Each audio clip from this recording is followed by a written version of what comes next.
La ville de Sevran en Seine-Saint-Denis est devenue, comme tant d'autres communes, un terrain de chasse privilégié pour les recruteurs du djihad. Sevran a le triste privilège de figurer parmi les 100 communes les plus pauvres de France, avec un taux de chômage record, et pour beaucoup des 50 000 habitants de 73 nationalités, ici, tous les désespoirs sont permis.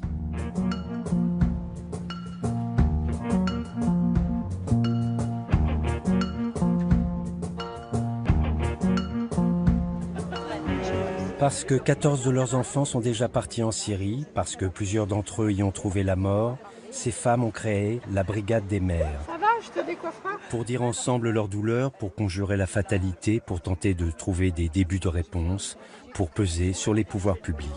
Véronique avait un fils, il s'appelait Quentin, il est mort en Irak en janvier 2016, il avait 23 ans. Moi ça m'est arrivé fin septembre 2014, sa conversion c'était début 2013, il a croisé les mauvaises personnes au mauvais moment, en l'occurrence dans notre ville. On n'a pas vu en fait tout le lavage de cerveau qui était fait sur lui, comme il vivait à la maison, que ça se passait bien avec nous, et à un moment on lui a dit si tu veux être un bon musulman, c'est pas ici qu'il faut vivre, ici tu peux pas vivre ta foi, va-t'en, pars là-bas, il y a des gens qui souffrent comme si c'était la Syrie avait le monopole de la souffrance aujourd'hui, va aider les gens et va en terre sainte quelque part.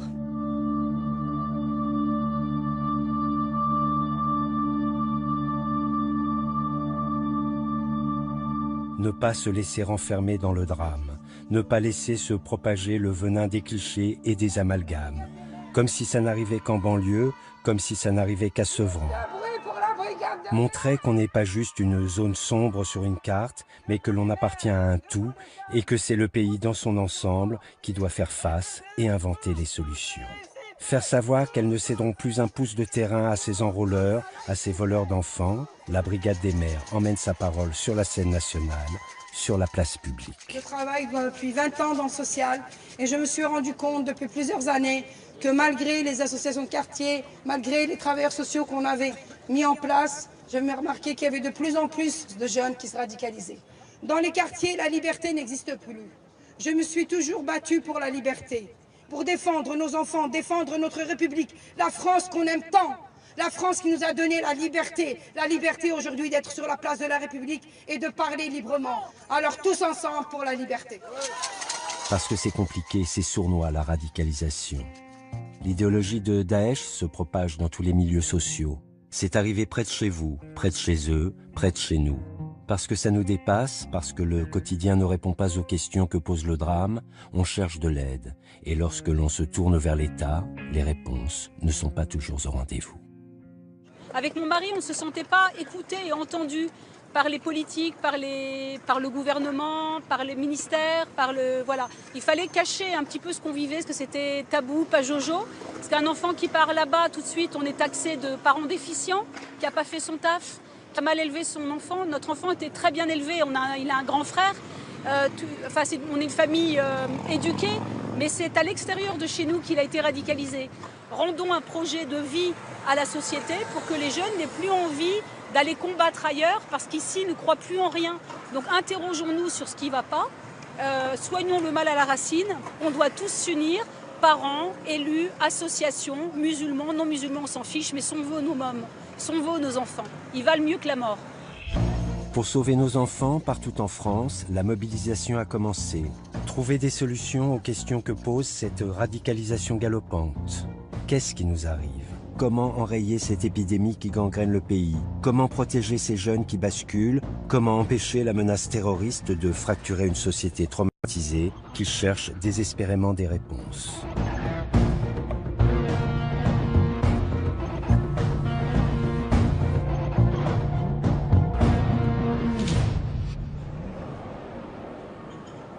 Tragiquement endeuillée le soir du 14 juillet, la ville de Nice est depuis longtemps déjà une place forte du djihadisme. Ici, la municipalité a fait le choix d'une politique ultra sécuritaire.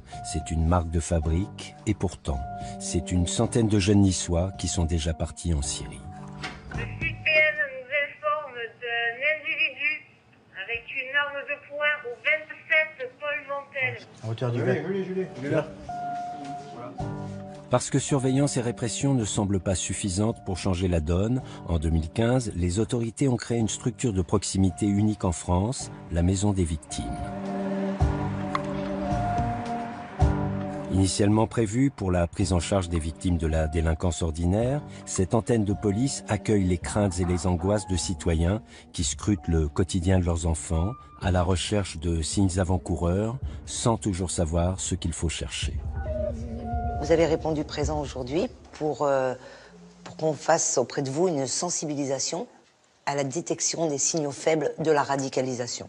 C'est important que vous soyez alertés sur ce qui peut être inquiétant avant que vous vous retrouviez du jour au lendemain avec un mot au mieux en disant « ça y est, je suis partie ». Je suis directrice de l'association Jeunes Musulmans de France. On a un jeune qui était avec nous, séjour, très rigolo, une petite copine, faisait du foot, toutes les activités étaient preneurs, il montait les projets avec nous. Et un jour, il a demandé à son père une pièce d'identité parce qu'il voulait faire du foot. Donc le père lui donne la pièce d'identité et on a appris le jour même où il partait qu'il était parti en Syrie. Voilà. On a vraiment rien vu. Mais quand je vous dis rien, de rien. Au début, il y avait une identification, au contraire. Oui, ils portent le voile, ils leur disaient donc finalement c'était facile à repérer. Mais maintenant, non. Les ordres sont, mais non, ni jusqu'à la mort, jusqu'au moment où tu pars, il faut absolument qu'on s'aperçoive de rien. Ça nous renvoie à un islam erroné qui est gangréné par de l'ignorance. Et la base, c'est l'ignorance. Et on prend et on en fait ce qu'on veut. Et c'est vraiment ça qu'il faut combattre. Ces jeunes, ils ont grandi dans des familles où on ne leur a jamais parlé de religion. Et du jour au lendemain, ils cherchent à le devenir. Alors, est-ce qu'ils ont bien compris le Coran? Hein? Oui, enseigner l'islam, c'est bien. Mais enseigner les valeurs de la République, c'est nécessaire et c'est même obligatoire. Mais il fallait dire, hein, si vous aviez des choses à dire. Moi, je suis née ici, j'ai ma religion. J'ai vraiment essayé de les éduquer avec tolérance, en étant tout de même musulmane. Et moi, on me l'a reproché, quoi. L'été dernier, mes filles me l'ont reproché. On dit que je les avais pas mises à l'école coranique. Faites attention, parce que vous voyez, une enfant qui vous reproche de ce sentiment d'être mis à l'index, en fait, peut les pousser à rejoindre des groupes un peu plus extrêmes. Et c'est dangereux. Moi, je fais toujours très attention. Je suis vraiment vigilante. Surveiller ces fréquentations sur les réseaux sociaux. Surveiller. Les réseaux sociaux, la troisième, j'ai enlevé portable avec Internet et tout. Portable juste à l'eau. Non, mais n'hésitez pas, si vous avez le moindre... Vous savez, on reçoit plein de coups de fil de gens qui ont juste des inquiétudes. C'est pas toujours fondé, c'est pas très grave. Hein? Si c'est pas fondé, c'est pas grave. On va pas vous dire, vous nous dérangez pour rien. Vous inquiétez pas. Vous nous appelez, on est là, on veut être vraiment dans la proximité. C'est très important pour nous. En tout cas, merci beaucoup d'être venu. C'était vraiment bien. Merci beaucoup. Merci. Bonne journée, au revoir. Depuis 2 ans en France, les efforts pour la détection et la prévention de la radicalisation sont notables. Et pourtant, à ce jour, les chiffres officiels sont sans appel. Plus de 8200 personnes présentent ce que l'on appelle un profil sensible. Leur nombre a doublé en moins d'1 an. Grandes agglomérations bien sûr, quartiers dits sensibles évidemment, toutes les régions de France sont touchées. Ce sont généralement, ce que j'appelle la nouvelle génération, ce sont quand même des profils de jeunes qui n'ont pas, pour la plupart, de passé djihadiste, ou de passé radical. C'est-à-dire que leur radicalisation est sur une période assez courte, ne sont pas des vieux de la vieille. C'est pas des gens qu'on a fatalement vus dans des procédures 5 ans, 6 ans, 7 ans avant, comme les frères Kouachi, des genres de choses, quoi. L'État islamique, c'est pas Al-Qaïda. Al-Qaïda, c'est tout de même un réseau qui était, je dirais, intellectuellement et politiquement structuré, qui recrutait ses membres, mais qui les triait un peu plus sur le volet, et qui donc avait des cibles aussi qui étaient plus signifiantes pour le monde musulman. L'État islamique, c'est pas ça du tout. L'État islamique ratisse très large. Ils prennent n'importe qui comme recrue. L'essentiel, c'est de tuer et de faire mal. Pour répondre aux familles de plus en plus nombreuses à signaler les départs de leurs enfants en Syrie, depuis le mois d'avril 2014, le ministère de l'Intérieur a mis en place un premier outil. Un numéro vert géré par l'un des services les plus confidentiels de l'État, l'unité de coordination de la lutte antiterroriste. Exceptionnellement, l'UCLAT a accepté de nous ouvrir ses portes, mais à condition de respecter le strict anonymat des appelants et des fonctionnaires qui leur répondent. C'est ici que l'on comprendra que pour parler radicalisation, pour parler de déradicalisation, le masque est de rigueur. D'accord, donc en fait vous êtes en train de me dire que c'est lui qui l'a converti à l'islam et que maintenant elle voudrait se marier avec lui alors qu'elle a que 16 ans et lui 14 ans. Je te demande pardon pour mes actions. Moi je vais bien et je pars. La création de la plateforme, en effet, répond à une pression sociale, qui est une pression sociale sur les institutions, sur l'État. Les gens se disaient, mais faites quelque chose, nous avons besoin d'être entendus. Donc c'est une pression qui est tout à fait normale, dès lors qu'il y a un nouveau phénomène qui se profile, l'État se doit de réagir. Oui, j'entends, oui, je comprends, mais c'est pas le cas. C'est pas le cas du tout. Vous l'avez pas trahi, vous l'avez protégé. C'est différent. Là, elle est peut-être, elle est en colère, mais elle est en France et elle est protégée, elle est entourée. Donc voilà, c'est peut-être mieux que de la retrouver en Syrie sur des zones de combat qui sont pas forcément le lieu de vacances privilégié. D'accord ? Trouver le mot juste, aider les familles inquiètes à lire dans la routine de leurs proches, à détecter les signes précurseurs. Les 25 policiers qui travaillent ici ont tous reçu une formation spécialisée. Est-ce que par exemple vous avez noté une suroccupation de la salle de bain ? La salle de bain qui ne sèche pas souvent, parce que vous savez, il y a 5 prières, une très tôt le matin, et elles sont précédées d'ablutions rituelles. Donc il y a parfois des traces d'eau, non ? Alors, ce que vous allez faire, d'abord, continuez à dialoguer avec elle. Il ne faut surtout pas rompre le dialogue, hein, parce que si même elle vous dit qu'elle est convertie, quoi que vous en pensiez, il faut toujours continuer à parler avec elle, hein, ne pas rompre le dialogue, parce que sinon elle va se fermer comme une huître. Nous faisons déjà un premier tri. Pour vous donner un ordre d'idée, durant la première année d'activité de cette plateforme téléphonique, nous avons reçu 11 000 appels. Et sur ces 11 000 appels, nous n'avons enregistré que 2 000 signalements. Donc on effectue déjà un premier tri, on écarte les signalements anonymes, on écarte les appels malveillants, bien évidemment. Nous transmettons l'ensemble des signalements aux états-majors des services de renseignement de sécurité, qui sont chargés d'effectuer ce travail et de vérifier si la radicalisation est avérée ou non. Et nous envoyons systématiquement l'ensemble des signalements aux préfectures. On va faire quelques vérifications hein, par les services spécialisés du 93. Beaucoup de ces jeunes signalés ont vécu une fracture personnelle, certaines filles ont été agressées, des garçons sont dans la quête de quelque chose, et ça participe à aller à travers cette radicalisation et le fait de vouloir partir en Syrie, ça leur donne un sens. Ils cherchent un sens à donner à leur vie.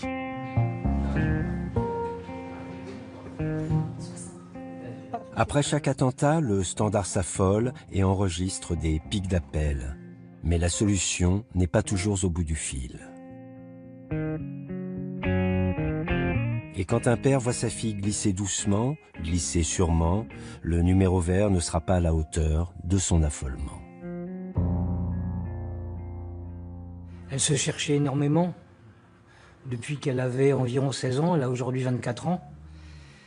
Elle se cherchait énormément, elle est passée par différentes périodes de sa vie, un peu de toxicomanie, un peu de mouvement d'extrême gauche. Puis elle s'est totalement coupée de tous ses amis, de ses copains de collège. À cette époque-là déjà, elle m'avait dit « Papa, une des plus belles chances que j'ai dans ma vie, c'est de me soumettre à Allah. » Donc, elle pensait que le fait d'avoir croisé Dieu allait lui permettre de sortir de cette vie un peu marginale qu'elle vivait, quoi. Dieu lui a fait arrêter la drogue. J'avoue que dans un premier temps, j'étais pas insatisfait de ce choix-là, puisque pour moi, Dieu, c'était moins dangereux pour la santé que de prendre de l'héroïne ou de l'ecstasy, quoi. Et 2 mois après l'accouchement, elle est passée me voir pour m'annoncer une grande et belle nouvelle, qui était donc son départ planifié, prévu, avec ses 2 enfants et son compagnon, pour le sud de l'Égypte, puis pour rejoindre après une université coranique, elle me l'a un peu présentée comme ça, qui est un peu perdue, qui est sur aucune carte, qui n'existe pas, mais qui existe quand même, qui se trouve au Soudan. C'est là où j'ai flippé, quoi. J'ai flippé, j'ai picolé. Et puis, quand je suis sorti de ma cuite, je me suis dit que j'y arriverais pas tout seul et pas en me bourrant la gueule. Du coup, j'ai appelé le numéro vert, là, qui est à disposition partout. Et j'ai laissé un message sur un répondeur, parce qu'on n'a pas un humain, on a un répondeur quand on appelle le numéro vert. En tout cas, au moment où je l'ai appelé. Bon, 2-3 jours après, il y a un type qui m'a rappelé, qui s'appelait Monsieur Paul. Ça, hein, du mauvais James Bond, quoi. Et voilà, je lui ai raconté mon histoire. Après, j'ai plus eu de nouvelles. Bon, je vous rappelle que là, il y a déjà 10 jours qu'on passait et que déjà, ça fait 10 jours qu'on est mort de trouille, quoi. Et puis après, par des biais familiaux, c'est-à-dire mon neveu, mon fils, j'ai appris que le départ était imminent, de l'ordre d'une semaine, de 10 jours. Donc j'ai encore rappelé, on m'a dit, vous inquiétez pas, on s'en occupe, on s'en occupe. Et là, voyant que rien ne bougeait, j'aurais dit, écoutez, puisque vous ne vous en occupez pas, je vais à manger, je prends une barre de fer, je vais aller leur casser les jambes, comme ça ils partiront pas, ils seront à l'hôpital. Et tant pis, quoi qu'il arrive, tant pis, ce sera comme ça. Je savais très bien qu'en disant ça, ça allait les faire bouger, hein. J'ai pas dit ça innocemment, quoi. Moi, j'ai l'impression que les institutions, ils sont dépassés, voilà. Comme moi, je suis dépassé à mon niveau de père et de grand-père, j'ai l'impression que l'État est dépassé à leur niveau de protecteur de nous, de la France et de nos idéaux, quoi, ouais. Je les sens totalement dépassés, quoi. Non, l'État n'est pas totalement dépassé, mais il lui faut le temps de s'adapter. Les services de renseignement français travaillent dur et ont appris à repérer les menaces venant de l'extérieur. Mais la date pivot, ce sont les attaques de Mohamed Merah en mars 2012 à Toulouse. Depuis ces tueries, ce sont des citoyens français qui s'attaquent à leur propre pays. Toutes les techniques de repérage du danger s'en trouvent changées. Ça n'est pas quelque chose de simple à mettre en place. Il est normal qu'il y ait des périodes d'apprentissage, d'appropriation à la fois du phénomène et des outils. Il a fallu roder les process, et ça n'est pas forcément facile lorsque l'on est en relation avec 101 préfectures, mais avec de l'obstination et avec aussi un aspect formation qui est très important. Pour contrer la menace de la radicalisation, il faut apprendre à la connaître. La formation est l'une des priorités de l'État, la pierre angulaire de son dispositif de prévention. En matière de formation, Dounia Bouzard, ancienne éducatrice, est une pionnière. Elle a créé en 2014 le Centre de prévention contre les dérives sectaires liées à l'islam. Pendant 18 mois, elle a partagé son expertise avec le ministère de l'Intérieur. Depuis, elle intervient directement auprès de préfectures et d'associations. Elle est aujourd'hui au Mans. Dans la salle, des magistrats, des enseignants, des policiers ou encore des travailleurs sociaux, des fonctionnaires qui, en temps ordinaire, ne croisent jamais leurs compétences. Bonjour à tous, on a 2 petites heures devant nous. Pendant ces 2 petites heures, on va essayer de partager avec vous l'état de ce qu'on a compris du processus d'embrigadement. C'est important de comprendre que pour le jeune qui rentre dans cette vision du monde, c'est nous qui sommes endoctrinés, c'est-à-dire ces professeurs, bon les policiers on n'en parle pas, les parents, les amis, c'est-à-dire qu'ils vont voir le reste du monde comme des gens qui sont endormis, vous l'avez bien compris, mais eux ont du discernement. C'est eux qui détiennent la vérité contre le monde entier. Il y a une relation directe entre le sentiment de persécution et le passage à l'acte, parce qu'il se sent en légitime défense. Je rappelle que les terroristes ne se sentent jamais terroristes. Ils se sentent toujours en légitime défense. Quand on parle d'embrigadement, ça veut dire qu'on essaye d'étudier, nous on appelle ça comment Daesh l'a mordu. Regardez, si c'est pas un peu missionnaire ça. C'est la musique du Pirate des Caraïbes. Et vous allez voir passer l'épée du Pirate des Caraïbes, mais qu'ils ont tamponné Daesh.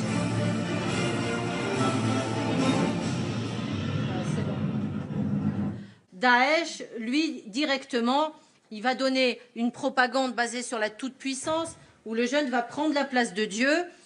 Clairement, ils vont s'asseoir sur les freins moraux qui interdisent le meurtre et la torture. Entre avril 2014 et février 2016, ce sont près de 7000 fonctionnaires qui ont sollicité une formation auprès de Dounia Bouza. Je crois que dans toutes les préfectures de France, c'est la même chose. C'est-à-dire qu'on a quand même des années de retard sur ce sujet-là. C'est-à-dire qu'il y a une difficulté à mettre le curseur, c'est-à-dire à savoir ce qui relève de l'islam, la liberté de conscience garantie par la République, la laïcité, la Constitution, et savoir détecter un embrigadement. Et on a peur à la fois d'être islamophobe et à la fois finalement de ne pas voir quelqu'un qui est en danger et qui met les autres en danger. Ça fait 15 ans que je demande à travailler sur les indicateurs d'alerte. Et là, on a un gouvernement qui dit il faut vite savoir où mettre le curseur, mais on court. On court parce que déjà les rabatteurs radicaux ont pris nos jeunes. Donc partout, dans toutes les régions, on essaye de rattraper notre retard.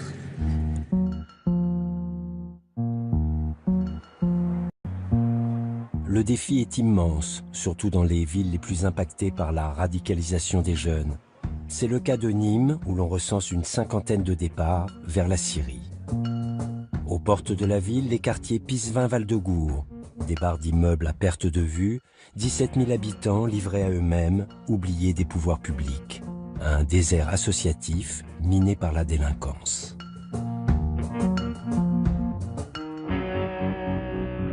Moi j'en ai vu partir depuis 2010.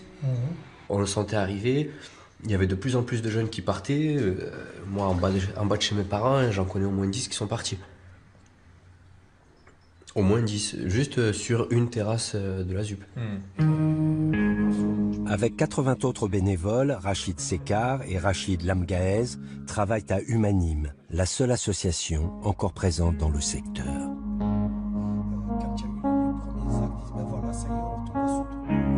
Le député Christophe Cavard rencontre régulièrement les deux garçons, bien conscient que les solutions ne tomberont pas du ciel, que rien ne pourra se faire sans ce tissu associatif qui vit au plus près du quotidien des cités.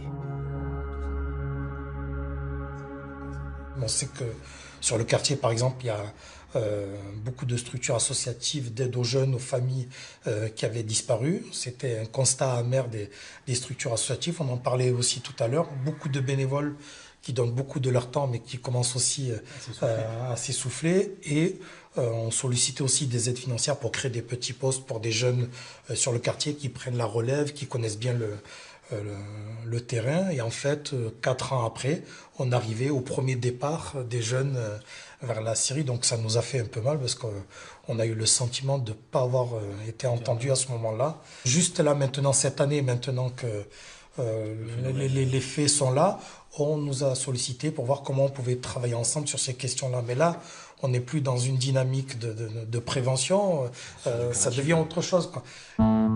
Alors, qu'est-ce qui ne marche pas ? Qu'est-ce qui empêche les pouvoirs publics de mettre en place des solutions efficaces ?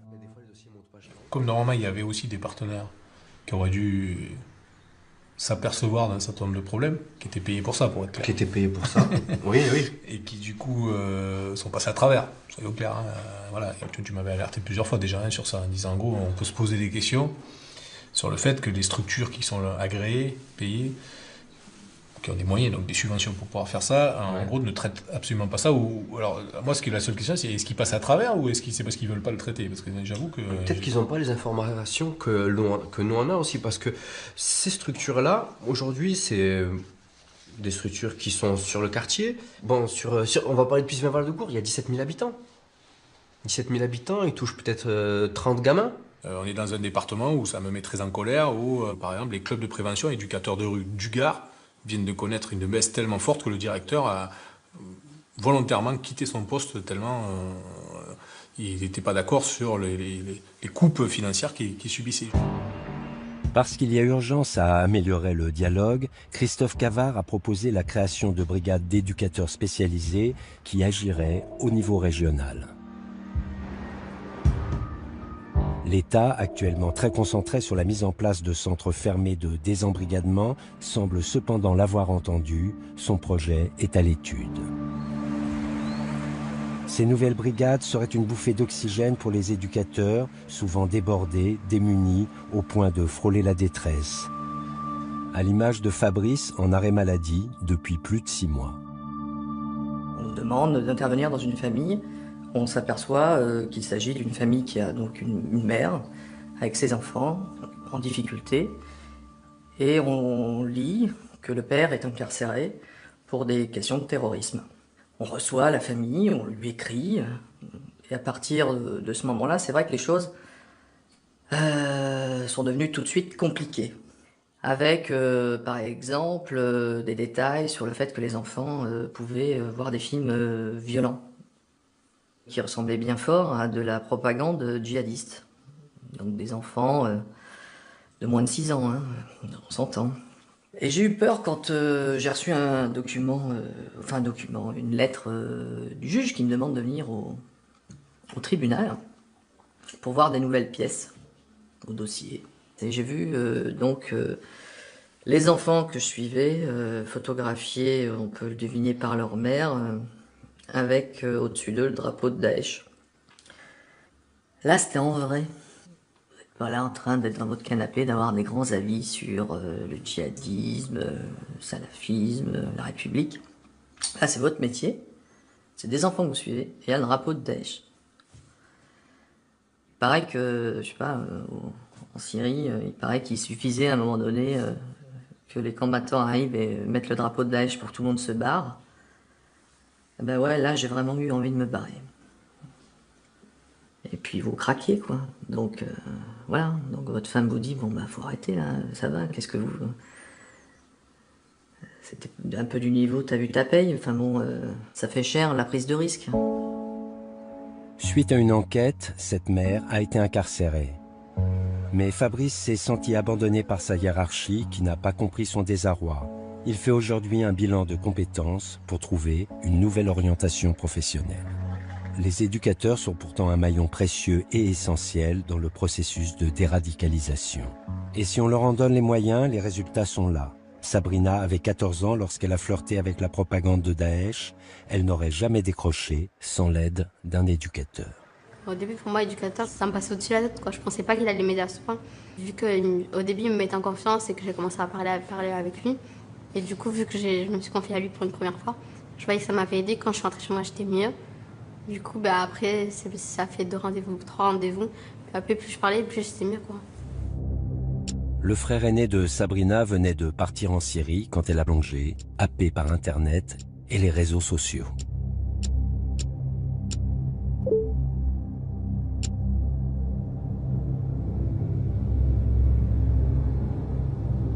En fait, je me suis retrouvée seule et c'était face à Internet, quoi. Certes, Internet, c'est pas la bonne référence, mais à ce moment-là, moi, je connaissais pas tout ça. Enfin, j'étais pas au courant de tout ça. Mais en fait, je recevais plein d'ajouts de filles qui, leurs prénoms tous commençaient par etc., quoi.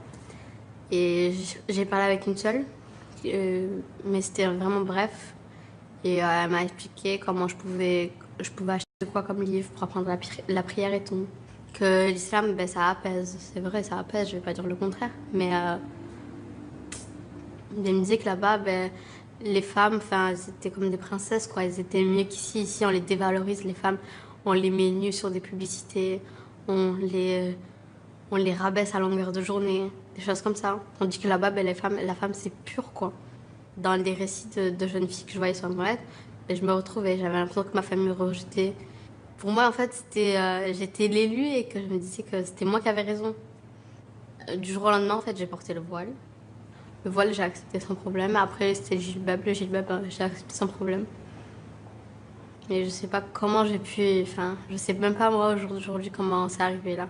Très souvent, ces jeunes filles, on voyait bien une faille chez elles, c'était justement la peur du monde compliqué occidental. Avec souvent entre 2 cultures, malgré tout, une culture occidentale justement et une culture musulmane plus réservée, sachant pas trop se situer. Pour la femme, c'est plus difficile. Face à cette peur, qu'est-ce que je vais faire de mon avenir, comment je vais m'en sortir? Pour les jeunes femmes, l'islam est très rassurant.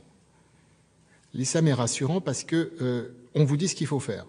Alors, d'abord, tu n'auras plus besoin de bosser. De toute façon, la femme musulmane, elle ne bosse pas. Tu es là pour t'occuper de tes enfants. Mais même pour t'occuper de tes enfants, il suffira, on te dira exactement comment il faut faire pour être une bonne musulmane. Tu vas te voiler intégralement. Tu vas te protéger du monde. C'est ça qu'on comprend, on ne conçoit pas bien leur psychologie. C'est le réflexe qui consiste à abdiquer sa liberté pour avoir un confort. Le désembrigadement, c'est une chose, mais après, comment reprend-on contact avec cette liberté qui faisait peur? Que faut-il de temps, mais aussi de courage pour revenir en arrière, pour l'enlever, ce voile qu'on avait mis pour se protéger du monde extérieur? Ça a été dur parce que j'avais l'habitude de le porter. D'abord, au début, pendant le jour où je l'ai dit qu'à ma mère je l'enlevais, ce jour-là, je ne l'avais pas totalement enlevé parce que j'étais sortie ce jour-là avec le voile. Mais le lendemain, j'avais commencé déjà à porter un bandeau. J'avais enlevé le voile, mais je portais un bandeau avec un chignon. Du coup, les gens ne faisaient pas trop attention à mes cheveux. Ils étaient un peu cachés parce que le bandeau il était assez grand. Puis après, c'est devenu petit à petit. J'ai commencé à arrêter de porter des longues jupes. Je portais des pantalons. Puis après, petit à petit, c'est redevenu comme avant, quoi. J'étais redevenue la fille en apparence. Alors, mais après, mentalement aussi, j'avais changé. Selon le ministère de l'Intérieur, 40% des radicalisations signalées seraient des femmes. La priorité aujourd'hui ne se résume pas seulement à un travail de repérage, encore faut-il trouver les bonnes personnes, les bons outils. Tout ce qui a été créé pour enfin faire quelque chose est bien. Que ce soit des associations, que ce soit chapeauté par une préfecture, quelles que soient les choses mises en place, de toute façon, ça demande après à être évalué sur l'efficacité. Donc on ne peut pas dire a priori, on ne peut pas faire comme ça, il faut faire autrement, il faut essayer plein de choses et voir ce qui marche le plus.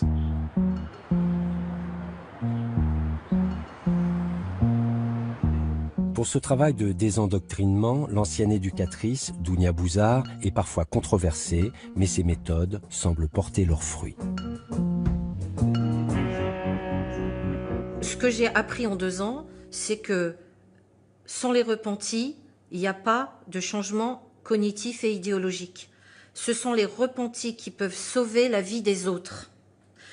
Le meilleur psychologue, le meilleur imam, le meilleur éducateur n'a pas le 10e de cette capacité de pouvoir aider le radicalisé à faire le deuil de Daesh. Ce qui fait l'accroche, c'est qu'il va entendre son histoire en miroir et qu'il va entendre parler de sujets, de valeurs et de personnes qu'il connaît personnellement.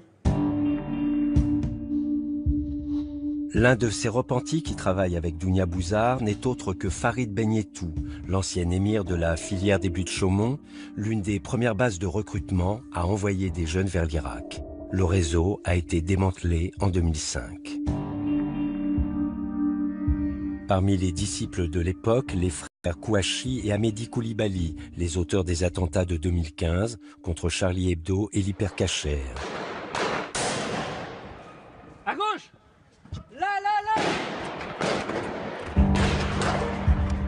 Suite au massacre, Farid Benyetou, qui était libre après avoir purgé une peine de 6 ans de prison, appelle la police et propose sa collaboration. En début de soirée, il me semble, je découvre le visage des deux principaux suspects. Et là, c'est l'incompréhension totale. Là, j'étais vraiment confronté à l'horreur, et j'étais vraiment confronté à la réalité de l'action de ces groupes. Je veux surtout pas être mêlé à ça. Je cautionne pas du tout ce qu'ils ont fait, donc je veux pas que...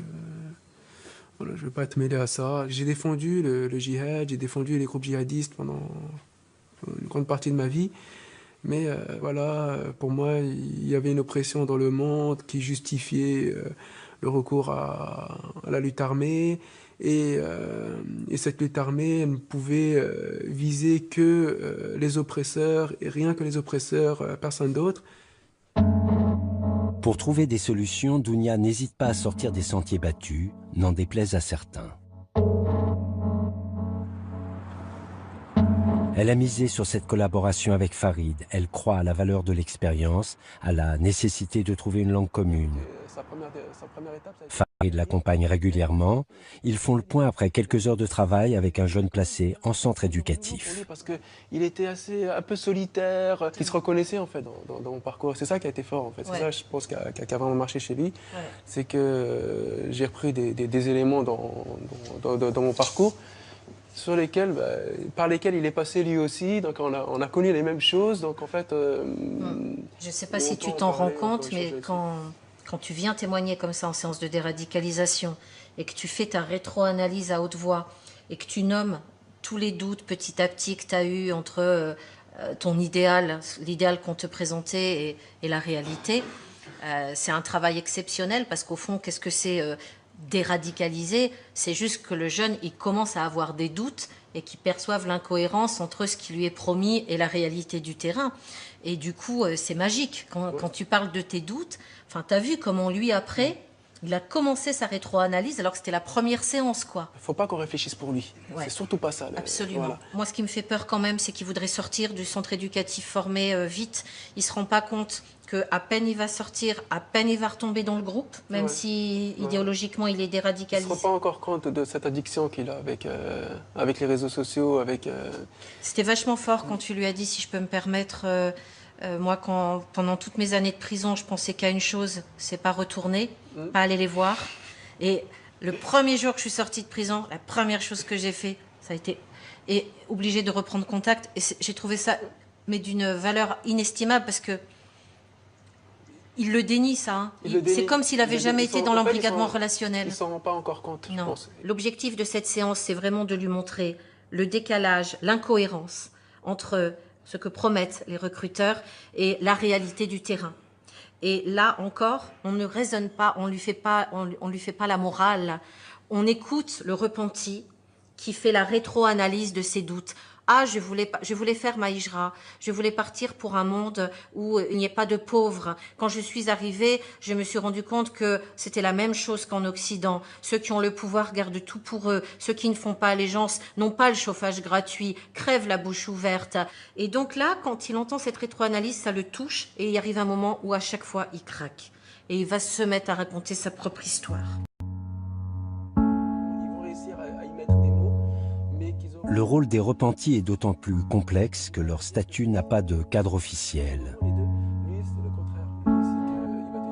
Vrai repentir, opportunisme, les autorités restent prudentes sur les motivations de l'ancien djihadiste. Il n'est pas dans le déni. Ceux qui remettent en doute ma sincérité dans cette démarche, déjà je dirais que faut croire au fait que les gens puissent changer. Je pense que c'est quelque chose d'important. On a coutume de dire que quand une personne a purgé sa peine, qu'il a payé sa dette à la société. Moi, je reste toujours dans cet état d'esprit où je considère qu'il reste quand même une dette morale. Le fait d'avoir été proche de ces groupes, le fait d'avoir été convaincu par ce discours moi-même, fait que je ne peux pas rester indifférent. Je sais qu'il va falloir que je prouve cette sincérité à travers des actes, à travers un engagement. Autre défi à relever absolument, les prisons, terrain de chasse privilégié des recruteurs. Le phénomène n'est pas nouveau, les établissements pénitentiaires sont depuis longtemps déjà des foyers de radicalisation.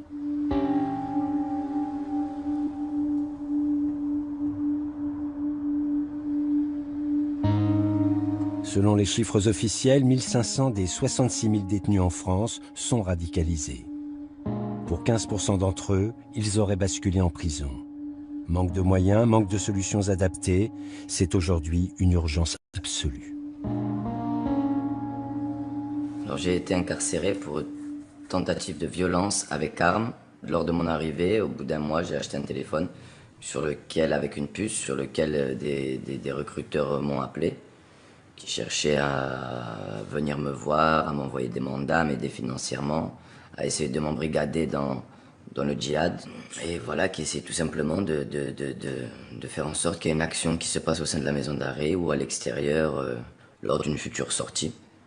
Souvent, les phrases qui revenaient lors de leurs essais de me recruter, c'était « T'inquiète pas, frère, ce que tu fais, ce qu'on fait, c'est ce qui est bon pour notre religion, on est oppressé, c'est des koufars, les mots qu'ils utilisent, des mécréants, ils veulent nous faire manger du porc, ils veulent interdire le voile. » Enfin, ils essayaient de me monter la tête, de m'endoctriner dans une soi-disant guerre saine qui est crie. Qui est totalement fausse. Et quand on a vu qu'ils commençaient vraiment à être sérieux, de nous envoyer peut-être des armes, de venir nous voir, de nous demander de leur donner un numéro de téléphone d'une personne proche de nous à l'extérieur pour qu'ils puissent justement aller les voir, je les ai envoyés balader avec mon codétenu, en leur disant d'aller eux-mêmes se faire exploser et de ne plus rappeler ce numéro. En ce qui me concerne, c'est terminé. Mais j'ai entendu par des contacts que le recrutement continue de plus belle et qu'il y a des gens qui se réjouissent malheureusement des choses qui se sont passées au Bataclan, au petit hypercacher. Après les attentats de 2015, le gouvernement a créé dans 4 établissements des unités dédiées pour les détenus incarcérés pour des faits de terrorisme. Le but, éradiquer le prosélytisme en mettant les djihadistes en quarantaine. Mais les résultats sont loin d'être encourageants. Maintenant qu'ils sont regroupés, ils osent faire, on va dire, ces faits de prosélytisme à haute voix.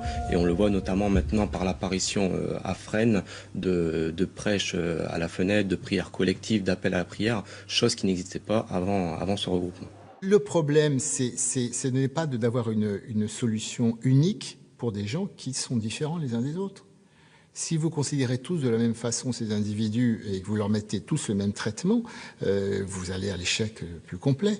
On va prendre des gens qui rentrent de Syrie, on va considérer de la même façon le gars qui a passé 3 jours et qui est reparti tout de suite parce que c'était pas son truc, le gars qui a passé 1 an et qui a exécuté des otages ou des gars à Raqqa sur la place publique. Imaginons un jeune qui était à l'État islamique qui n'est pas resté longtemps. En plus, région parisienne, il se retrouve à Fresnes, il se retrouve avec les durs, ils sont tous au même endroit. Bon. Donc le gars, vous le condamnez à ne jamais sortir du radicalisme, même s'il avait envie de le faire, faute d'autres solutions. Et c'est là que vous faites un coup à chier dans 5 ans.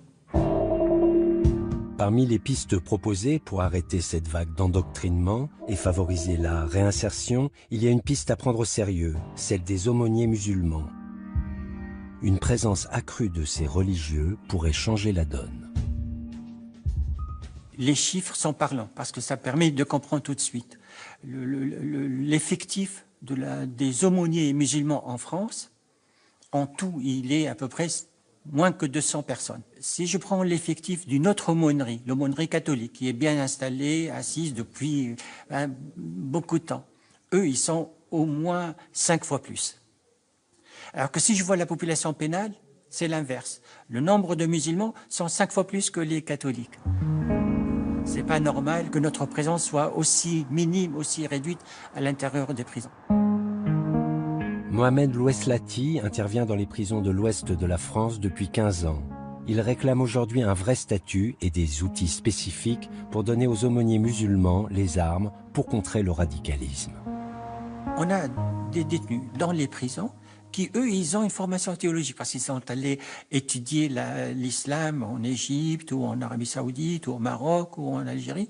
Et l'aumônier, lui, qui est censé apporter ce soutien, il n'a pas eu cette formation. Beaucoup, parmi les aumôniers musulmans, sont des autodidactes. On voudrait avoir une formation théologique en France. Et c'est possible. Moi, je pense qu'avec l'université de Strasbourg de théologie publique qui forme tous les aumôniers protestants aujourd'hui.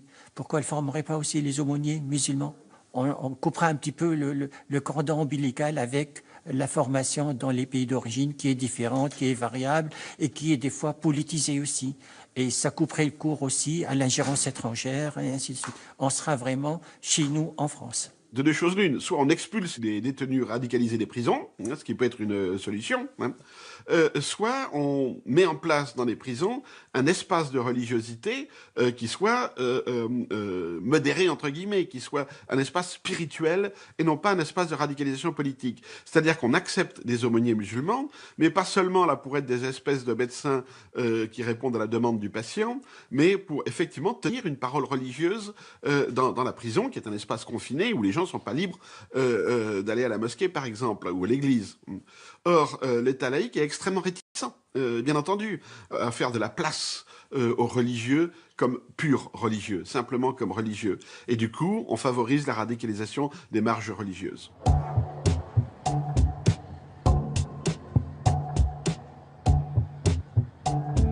Remettre la dimension religieuse au cœur du débat, une mesure qui semble aujourd'hui incontournable, et ce pas uniquement au sein de l'univers carcéral.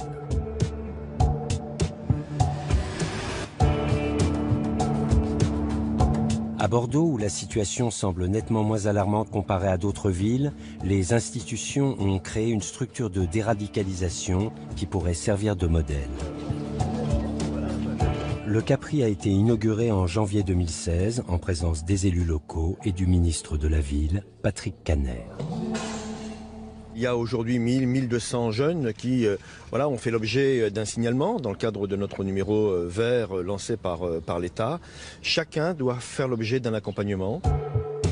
Par mesure de sécurité, l'emplacement des locaux du Capri est tenu secret. Ici, une équipe de psychologues et de juristes prend en charge les familles intervenant au cas par cas auprès des jeunes endoctrinés qui acceptent d'être suivis. Si ce n'est pas la seule structure de ce type, c'est une des premières expériences du genre. Sa spécificité vient surtout de la contribution très active de l'imam de Bordeaux, Tarek Oubo. Ce centre a la particularité d'intégrer l'élément religieux dans le processus de la déradicalisation des individus qui se réfèrent à la tradition musulmane. Nous essayons un peu de désamorcer l'élément théologique de cette radicalisation. Si l'argument est un texte, nous essayons un petit peu de déconstruire l'interprétation, sachant que parfois la motivation n'est pas religieuse. Le texte n'est qu'un prétexte pour un certain nombre de jeunes. Donc il faut faire un petit peu de la pédagogie, prendre le temps d'expliquer.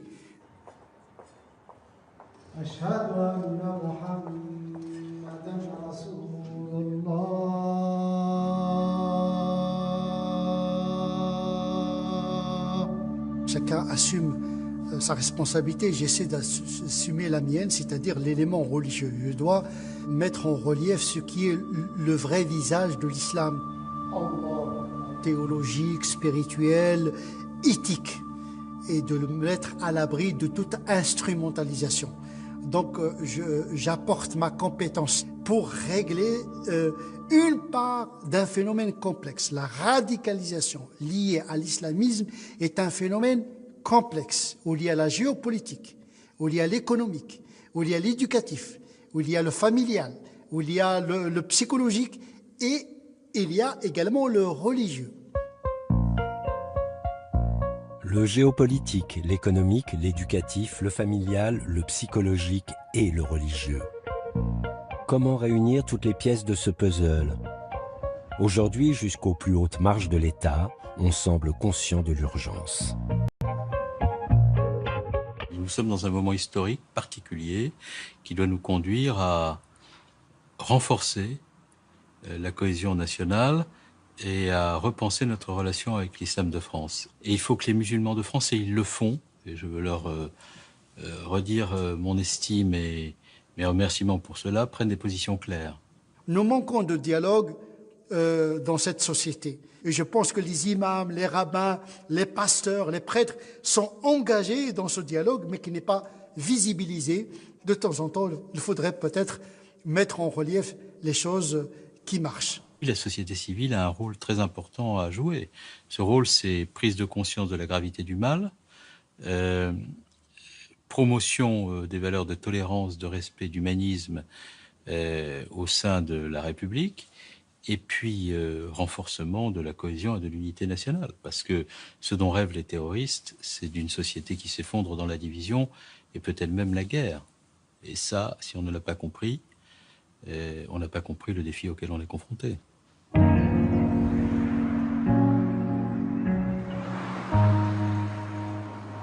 Les politiques veulent renforcer la cohésion sociale et l'islam de France sait qu'il faut à tout prix ouvrir le dialogue pour que cessent les amalgames. Partout, les initiatives citoyennes se multiplient parce qu'il faut apprendre à se connaître. Si vous ne serez pas venu, je vous aurais mordu. Aujourd'hui, à Vimoutier, en plein bocage normand, la communauté musulmane a organisé une journée de débat. Ont répondu présents des imams, des élus locaux, la sénatrice de l'Orne Nathalie Goulet, le curé de la paroisse et une centaine de citoyens.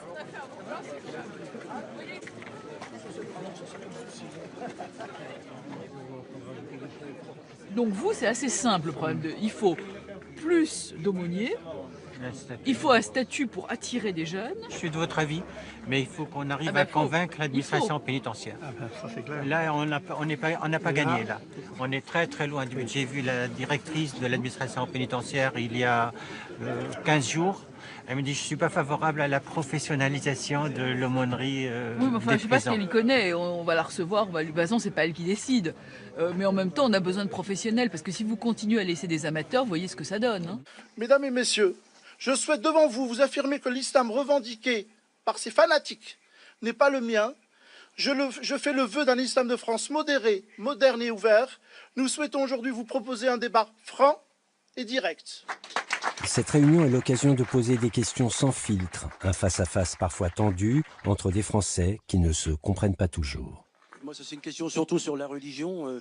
Le bien vivre ensemble, on l'a aujourd'hui. Hein. Je voulais savoir quel est, au niveau de l'islam, le rôle de la femme. Ce qui est important, parce qu'aujourd'hui, j'aurais aimé aussi qu'il y ait des femmes musulmanes ici, et j'en vois pas, je pense.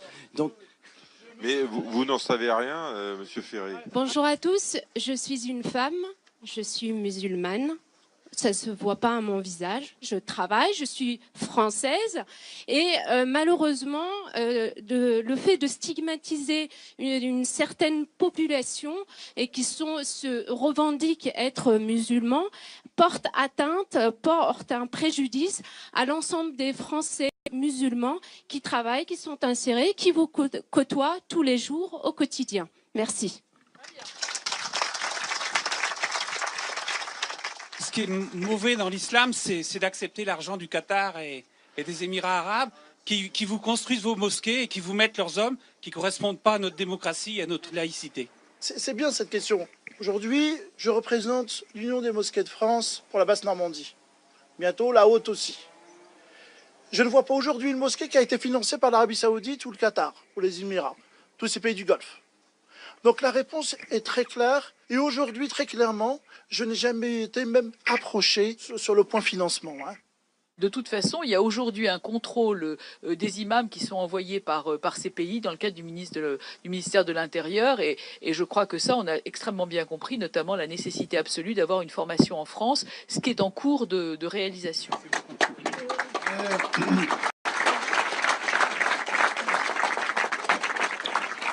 Vu dans des procédures 5 ans, 6 ans, 7 ans avant, comme les frères Kouachi, des genres de choses, quoi. L'État islamique, c'est pas Al-Qaïda. Al-Qaïda, c'est tout de même un réseau qui était, je dirais, intellectuellement et politiquement structuré, qui recrutait ses membres, mais qui les triait un peu plus sur le volet, et qui donc avait des cibles aussi qui étaient plus signifiantes pour le monde musulman. L'État islamique, c'est pas ça du tout. L'État islamique ratisse très large. Ils prennent n'importe qui comme recrue. L'essentiel, c'est de tuer et de faire mal. Pour répondre aux familles de plus en plus nombreuses à signaler les départs de leurs enfants en Syrie, depuis le mois d'avril 2014, le ministère de l'Intérieur a mis en place un premier outil.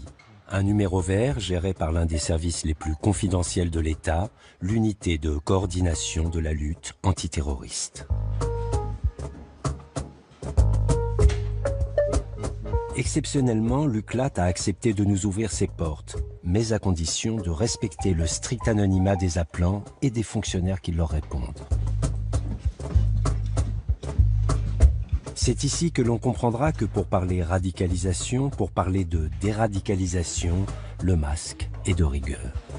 D'accord, donc en fait vous êtes en train de me dire que c'est lui qui l'a converti à l'islam et que maintenant elle voudrait se marier avec lui alors qu'elle a que 16 ans et lui 14 ans. Je te demande pardon pour mes actions. Moi je vais bien et je pars. La création de la plateforme, en effet, répond à une pression sociale, qui est une pression sociale sur les institutions, sur l'État. Les gens se disaient, mais faites quelque chose, nous avons besoin d'être entendus. Donc c'est une pression qui est tout à fait normale, dès lors qu'il y a un nouveau phénomène qui se profile, l'État se doit de réagir. Oui, j'entends, oui, je comprends, mais c'est pas le cas. C'est pas le cas du tout, vous l'avez pas trahi, vous l'avez protégé, c'est différent. Là, elle est peut-être, elle est en colère, mais elle est en France, et elle est protégée, elle est entourée. Donc voilà, c'est peut-être mieux que de la retrouver en Syrie sur des zones de combat qui ne sont pas forcément le lieu de vacances privilégié, d'accord? Trouver le mot juste, aider les familles inquiètes à lire dans la routine de leurs proches, à détecter les signes précurseurs. Les 25 policiers qui travaillent ici ont tous reçu une formation spécialisée. Est-ce que par exemple vous avez noté une suroccupation de la salle de bain? La salle de bain qui ne sèche pas souvent, parce que vous savez, il y a 5 prières, une très tôt le matin, et elles sont précédées d'ablutions rituelles. Donc il y a parfois des traces de trous, non? Alors, ce que vous allez faire, d'abord, continuez à dialoguer avec elle. Il ne faut surtout pas rompre le dialogue, hein, parce que si même elle vous dit qu'elle est convertie, quoi que vous en pensiez, il faut toujours continuer à parler avec elle, hein, ne pas rompre le dialogue, parce que sinon elle va se fermer comme une huître. Nous faisons déjà un premier tri. Pour vous donner un ordre d'idée, durant la première année d'activité de cette plateforme téléphonique, nous avons reçu 11 000 appels. Et sur ces 11 000 appels, nous n'avons enregistré que 2 000 signalements. Donc on effectue déjà un premier tri, on écarte les signalements anonymes, on écarte les appels malveillants, bien évidemment. Nous transmettons l'ensemble des signalements aux états-majors des services de renseignement de sécurité, qui sont chargés d'effectuer ce travail et de vérifier si la radicalisation est avérée ou non. Et nous envoyons systématiquement l'ensemble des signalements aux préfectures. On va faire quelques vérifications hein, par les services spécialisés du 93. Beaucoup de ces jeunes signalés ont vécu une fracture personnelle, certaines filles ont été agressées, des garçons sont dans la quête de quelque chose, hein, et ça participe à aller à travers cette radicalisation et le fait de vouloir partir en Syrie, ça leur donne un sens. Ils cherchent un sens à donner à leur vie.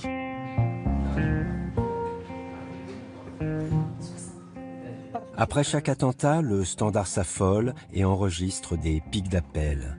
Mais la solution n'est pas toujours au bout du fil. Et quand un père voit sa fille glisser doucement, glisser sûrement, le numéro vert ne sera pas à la hauteur de son affolement. Elle se cherchait énormément. Depuis qu'elle avait environ 16 ans, elle a aujourd'hui 24 ans. Elle se cherchait énormément, elle est passée par différentes périodes de sa vie, un peu de toxicomanie, un peu de mouvement d'extrême gauche. Puis elle s'est totalement coupée de tous ses amis, de ses copains de collège.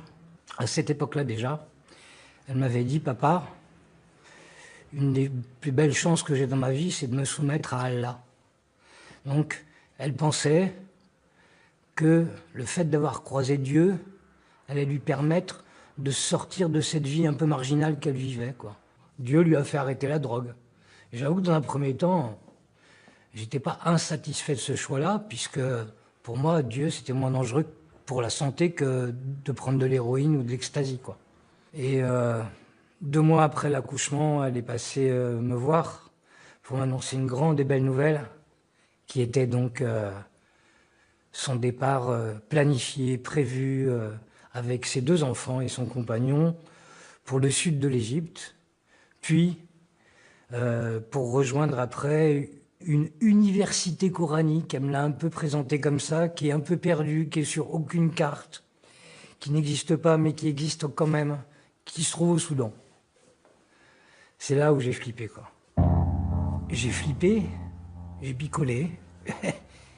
Et puis, quand je suis sorti de ma cuite, je me suis dit que j'y arriverais pas tout seul et pas en me bourrant la gueule. Du coup, j'ai appelé le numéro vert, là, qui est à disposition partout. Et j'ai laissé un message sur un répondeur, parce qu'on n'a pas un humain, on a un répondeur quand on appelle le numéro vert. En tout cas, au moment où je l'ai appelé. Bon, 2-3 jours après, il y a un type qui m'a rappelé, qui s'appelait Monsieur Paul. Ça, hein, du mauvais James Bond, quoi. Et voilà, je lui ai raconté mon histoire.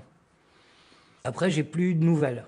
Bon, je vous rappelle que là, il y a déjà 10 jours qu'on passait et que déjà, ça fait 10 jours qu'on est mort de trouille, quoi. Et puis après, par des biais familiaux, c'est-à-dire mon neveu, mon fils, j'ai appris que le départ était imminent, de l'ordre d'une semaine, de 10 jours.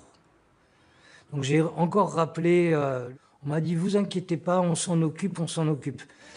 Et là, voyant que rien ne bougeait, j'aurais dit, écoutez, puisque vous ne vous en occupez pas, je vais à manger, je prends une barre de fer, je vais aller leur casser les jambes, comme ça ils partiront pas, ils seront à l'hôpital. Et tant pis, quoi qu'il arrive, tant pis, ce sera comme ça.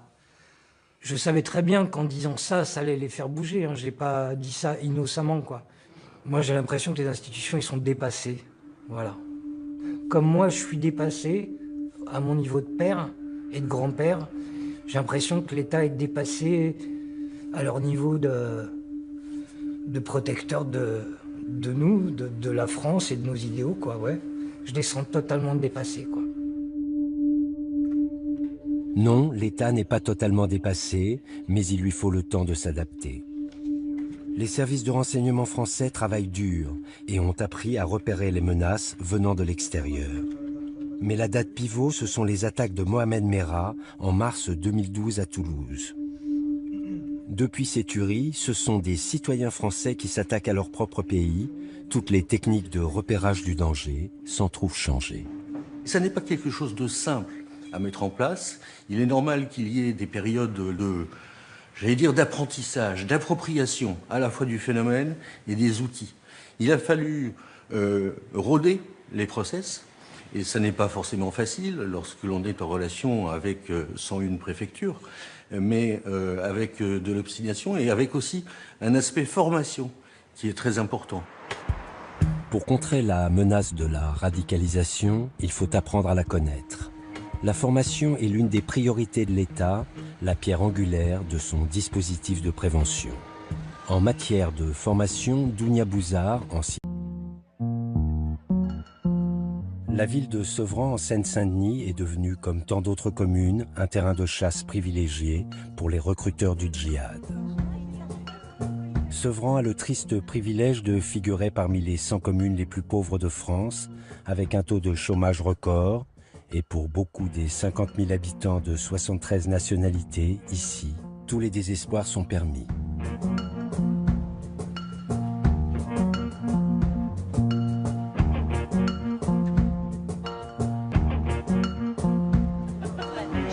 Parce que 14 de leurs enfants sont déjà partis en Syrie, parce que plusieurs d'entre eux y ont trouvé la mort, ces femmes ont créé la Brigade des Mères. Ça va, je te décoiffe pas ? Pour dire ensemble leur douleur, pour conjurer la fatalité, pour tenter de trouver des débuts de réponse, pour peser sur les pouvoirs publics. Véronique avait un fils, il s'appelait Quentin, il est mort en Irak en janvier 2016, il avait 23 ans. Moi ça m'est arrivé fin septembre 2014, sa conversion c'était début 2013, il a croisé les mauvaises personnes au mauvais moment, en l'occurrence dans notre ville. On n'a pas vu en fait tout le lavage de cerveau qui était fait sur lui, comme il vivait à la maison, que ça se passait bien avec nous, et à un moment on lui a dit si tu veux être un bon musulman, c'est pas ici qu'il faut vivre, ici tu peux pas vivre ta foi, va-t'en, pars là-bas, il y a des gens qui souffrent comme si c'était la Syrie avait le monopole de la souffrance aujourd'hui, va aider les gens et va en terre sainte quelque part.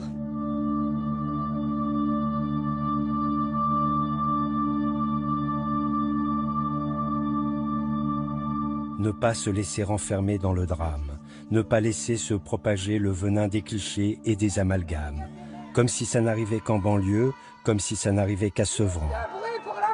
Montrer qu'on n'est pas juste une zone sombre sur une carte, mais que l'on appartient à un tout et que c'est le pays dans son ensemble qui doit faire face et inventer les solutions.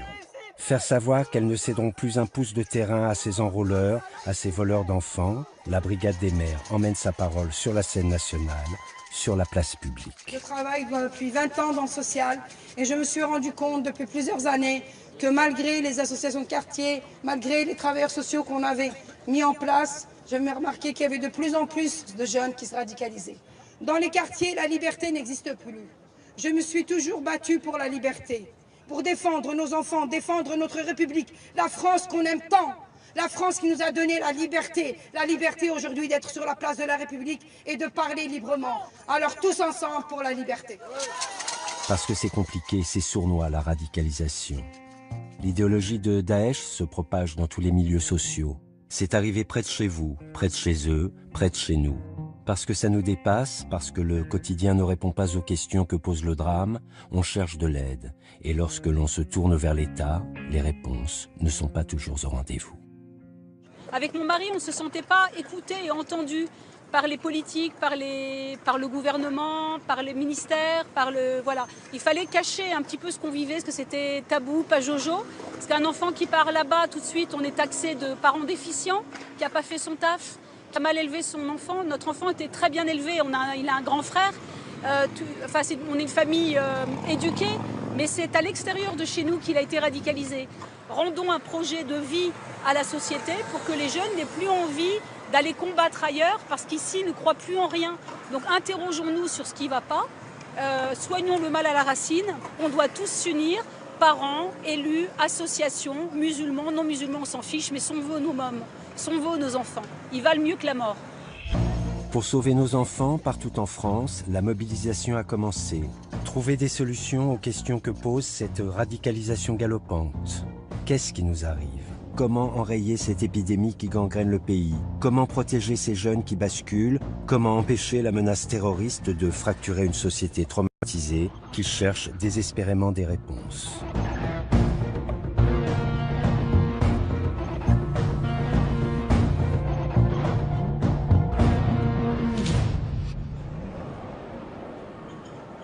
Tragiquement endeuillée le soir du 14 juillet, la ville de Nice est depuis longtemps déjà une place forte du djihadisme.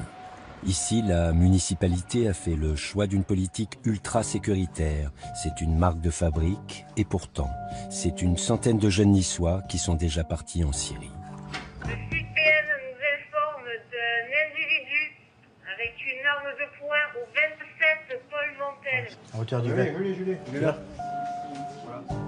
Parce que surveillance et répression ne semblent pas suffisantes pour changer la donne, en 2015, les autorités ont créé une structure de proximité unique en France, la Maison des Victimes.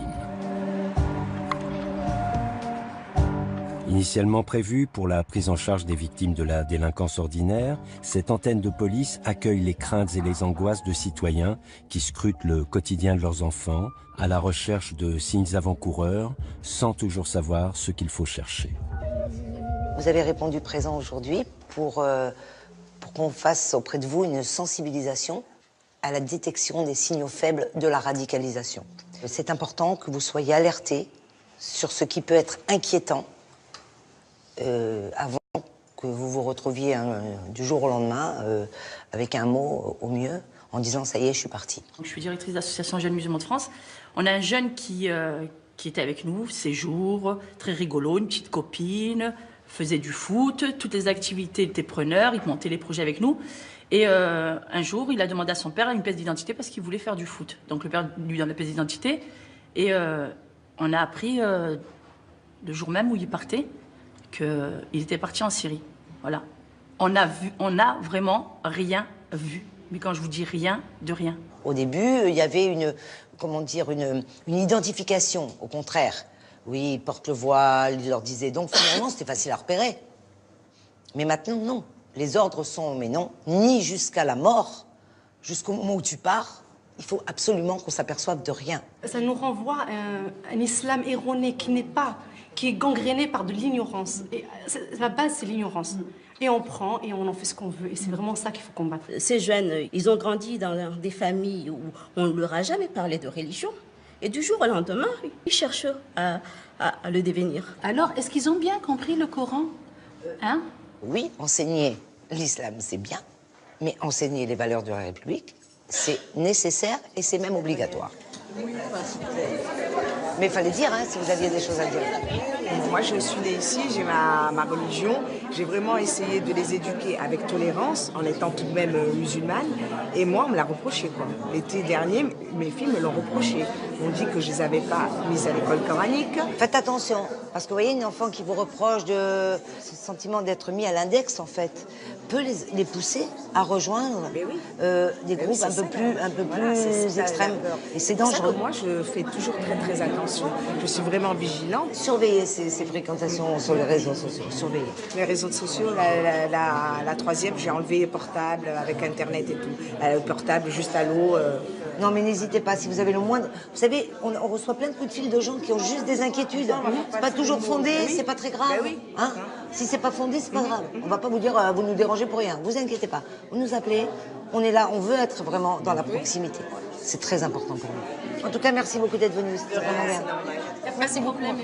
Merci. Bonne journée, au revoir. Depuis 2 ans en France, les efforts pour la détection et la prévention de la radicalisation sont notables. Et pourtant, à ce jour, les chiffres officiels sont sans appel. Plus de 8200 personnes présentent ce que l'on appelle un profil sensible. Leur nombre a doublé en moins d'1 an. Grandes agglomérations bien sûr, quartiers dits sensibles évidemment, toutes les régions de France sont touchées. Ce sont généralement, ce que j'appelle la nouvelle génération, c'est quand même un profil de jeunes qui n'ont pas, pour la plupart, de passé djihadiste, ou de passé radical. C'est-à-dire que leur radicalisation est sur une période assez courte, ne sont pas des vieux de la vieille. C'est pas des gens qu'on a fatalement... Prise de risque. Suite à une enquête, cette mère a été incarcérée. Mais Fabrice s'est senti abandonné par sa hiérarchie qui n'a pas compris son désarroi. Il fait aujourd'hui un bilan de compétences pour trouver une nouvelle orientation professionnelle. Les éducateurs sont pourtant un maillon précieux et essentiel dans le processus de déradicalisation. Et si on leur en donne les moyens, les résultats sont là. Sabrina avait 14 ans lorsqu'elle a flirté avec la propagande de Daesh. Elle n'aurait jamais décroché sans l'aide d'un éducateur. Au début, pour moi, éducateur, ça me passait au-dessus de la tête, quoi. Je pensais pas qu'il allait m'aider à ce point. Vu qu'au début, il me mettait en confiance et que j'ai commencé à parler avec lui. Et du coup, vu que je me suis confiée à lui pour une première fois, je voyais que ça m'avait aidé. Quand je suis rentrée chez moi, j'étais mieux. Du coup, après, ça fait 2 rendez-vous, 3 rendez-vous. Après, plus je parlais, plus j'étais mieux, quoi. Le frère aîné de Sabrina venait de partir en Syrie quand elle a plongé, happée par Internet et les réseaux sociaux.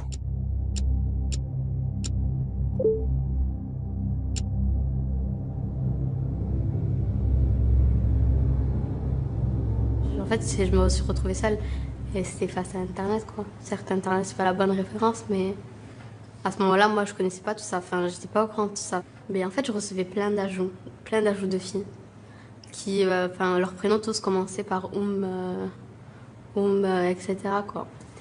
Et j'ai parlé avec une seule, mais c'était vraiment bref. Et elle m'a expliqué comment je pouvais acheter quoi comme livre pour apprendre la prière et tout.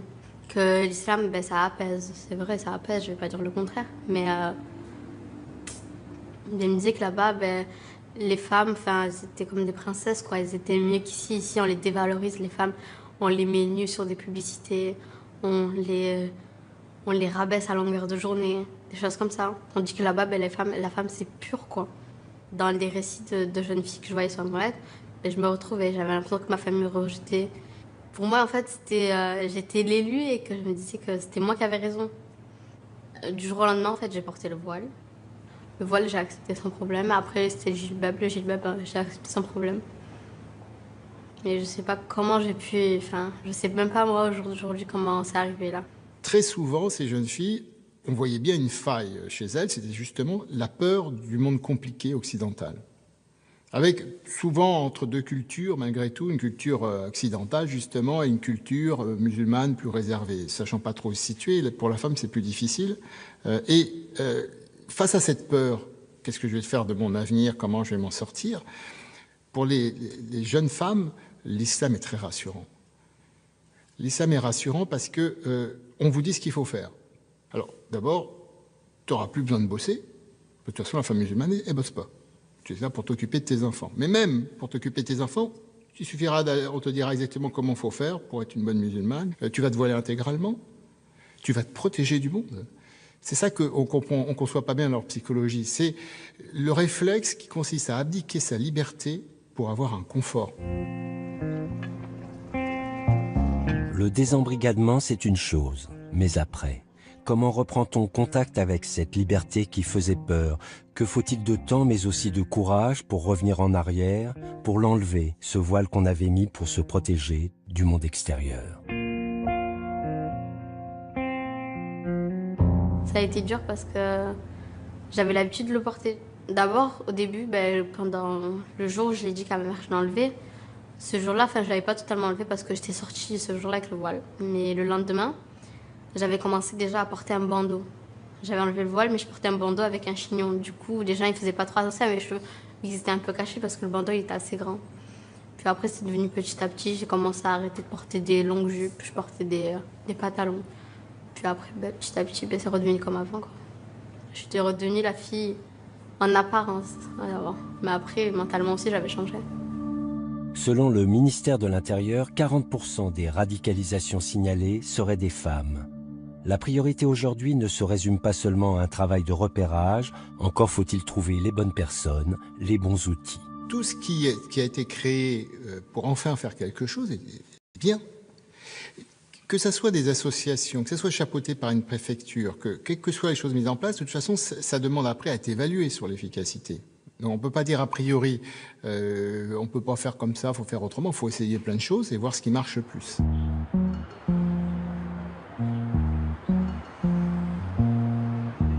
Pour ce travail de désendoctrinement, l'ancienne éducatrice, Dounia Bouzard, est parfois controversée, mais ses méthodes semblent porter leurs fruits. Ce que j'ai appris en 2 ans, c'est que sans les repentis, il n'y a pas de changement cognitif et idéologique. Ce sont les repentis qui peuvent sauver la vie des autres. Le meilleur psychologue, le meilleur imam, le meilleur éducateur n'a pas le 10e de cette capacité de pouvoir aider le radicalisé à faire le deuil de Daesh. Ce qui fait l'accroche, c'est qu'il va entendre son histoire en miroir et qu'il va entendre parler de sujets, de valeurs et de personnes qu'il connaît personnellement. L'un de ces repentis qui travaille avec Dounia Bouzard n'est autre que Farid Benyetou, l'ancien émir de la filière des Buttes-Chaumont, l'une des premières bases de recrutement à envoyer des jeunes vers l'Irak. Le réseau a été démantelé en 2005. Parmi les disciples de l'époque, les frères Kouachi et Amédi Koulibaly, les auteurs des attentats de 2015 contre Charlie Hebdo et l'Hypercacher. À gauche! Là! Suite au massacre, Farid Benyetou, qui était libre après avoir purgé une peine de 6 ans de prison, appelle la police et propose sa collaboration. En début de soirée, il me semble, je découvre le visage des deux principaux suspects. Et là, c'est l'incompréhension totale. Là, j'étais vraiment confronté à l'horreur, j'étais vraiment confronté à la réalité de l'action de ces groupes. Je veux surtout pas être mêlé à ça. Je cautionne pas du tout ce qu'ils ont fait, donc je veux pas être mêlé à ça. J'ai défendu le djihad, j'ai défendu les groupes djihadistes pendant une grande partie de ma vie. Mais pour moi, il y avait une oppression dans le monde qui justifiait le recours à la lutte armée. Et cette lutte armée, elle ne pouvait viser que les oppresseurs, et rien que les oppresseurs, personne d'autre. Pour trouver des solutions, Dounia n'hésite pas à sortir des sentiers battus, n'en déplaise à certains. Elle a misé sur cette collaboration avec Farid. Elle croit à la valeur de l'expérience, à la nécessité de trouver une langue commune. Farid l'accompagne régulièrement. Ils font le point après quelques heures de travail avec un jeune placé en centre éducatif. Parce qu'il était un peu solitaire, il se reconnaissait en fait dans mon parcours. C'est ça qui a été fort en fait. C'est ça, je pense, qui a vraiment marché chez lui. C'est que j'ai repris des éléments dans mon parcours par lesquels il est passé lui aussi, donc on a connu les mêmes choses, donc en fait... Je ne sais pas si tu t'en rends compte, mais quand tu viens témoigner comme ça en séance de déradicalisation et que tu fais ta rétro-analyse à haute voix et que tu nommes tous les doutes petit à petit que tu as eu entre ton idéal, l'idéal qu'on te présentait et la réalité, c'est un travail exceptionnel parce qu'au fond, qu'est-ce que c'est déradicaliser? C'est juste que le jeune, il commence à avoir des doutes et qu'il perçoive l'incohérence entre ce qui lui est promis et la réalité du terrain. Et du coup, c'est magique. Quand tu parles de tes doutes, enfin, tu as vu comment lui, après, il a commencé sa rétro-analyse alors que c'était la première séance, quoi. Il ne faut pas qu'on réfléchisse pour lui. Ouais. C'est surtout pas ça. Absolument. Voilà. Moi, ce qui me fait peur quand même, c'est qu'il voudrait sortir du centre éducatif formé vite. Il ne se rend pas compte qu'à peine il va sortir, à peine il va retomber dans le groupe, même si idéologiquement il est déradicalisé. Il ne se rend pas encore compte de cette addiction qu'il a avec les réseaux sociaux, avec... C'était vachement fort quand tu lui as dit, si je peux me permettre... moi, pendant toutes mes années de prison, je pensais qu'à une chose, c'est pas retourner, pas aller les voir. Et le premier jour que je suis sortie de prison, la première chose que j'ai fait, ça a été obligée de reprendre contact. Et j'ai trouvé ça, mais d'une valeur inestimable, parce que il le dénie, ça. Hein. C'est comme s'il n'avait jamais été dans l'embrigadement relationnel. Il ne s'en rend pas encore compte, je pense. L'objectif de cette séance, c'est vraiment de lui montrer le décalage, l'incohérence entre ce que promettent les recruteurs et la réalité du terrain. Et là encore, on ne raisonne pas, on lui fait pas la morale. On écoute le repenti qui fait la rétro-analyse de ses doutes. Ah, je voulais faire ma hijra, je voulais partir pour un monde où il n'y ait pas de pauvres. Quand je suis arrivée, je me suis rendu compte que c'était la même chose qu'en Occident. Ceux qui ont le pouvoir gardent tout pour eux. Ceux qui ne font pas allégeance n'ont pas le chauffage gratuit, crèvent la bouche ouverte. Et donc là, quand il entend cette rétro-analyse, ça le touche et il arrive un moment où à chaque fois, il craque. Et il va se mettre à raconter sa propre histoire. Le rôle des repentis est d'autant plus complexe que leur statut n'a pas de cadre officiel. Vrai repentir, opportunisme, les autorités restent prudentes sur les motivations de l'ancien djihadiste. Il n'est pas dans le déni. Ceux qui remettent en doute ma sincérité dans cette démarche, déjà je dirais que faut croire au fait que les gens puissent changer. Je pense que c'est quelque chose d'important.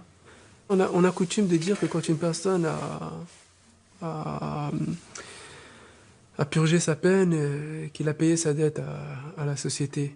Moi, je reste toujours dans cet état d'esprit où je considère qu'il reste quand même une dette morale. Le fait d'avoir été proche de ces groupes, le fait d'avoir été convaincu par ce discours moi-même, fait que je ne peux pas rester indifférent. Je sais qu'il va falloir que je prouve cette sincérité à travers des actes, à travers un engagement. Autre défi à relever absolument, les prisons, terrain de chasse privilégié des recruteurs. Le phénomène n'est pas nouveau, les établissements pénitentiaires sont depuis longtemps déjà des foyers de radicalisation.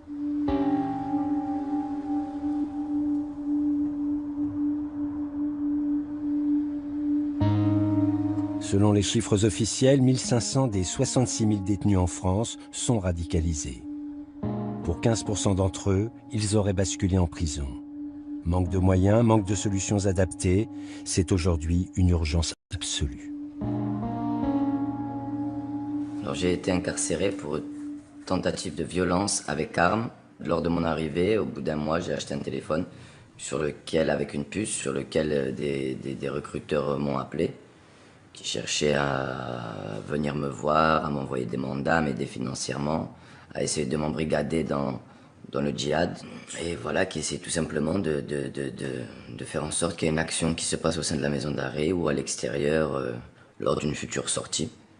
Souvent, les phrases qui revenaient lors de leurs essais de me recruter, c'était « T'inquiète pas, frère, ce que tu fais, ce qu'on fait, c'est ce qui est bon pour notre religion, on est oppressé, c'est des koufars, le mot qu'ils utilisent, des mécréants, ils veulent nous faire manger du porc, ils veulent interdire le voile. » Enfin, ils essayaient de me monter la tête, de m'endoctriner dans une soi-disant guerre saine qui est crie.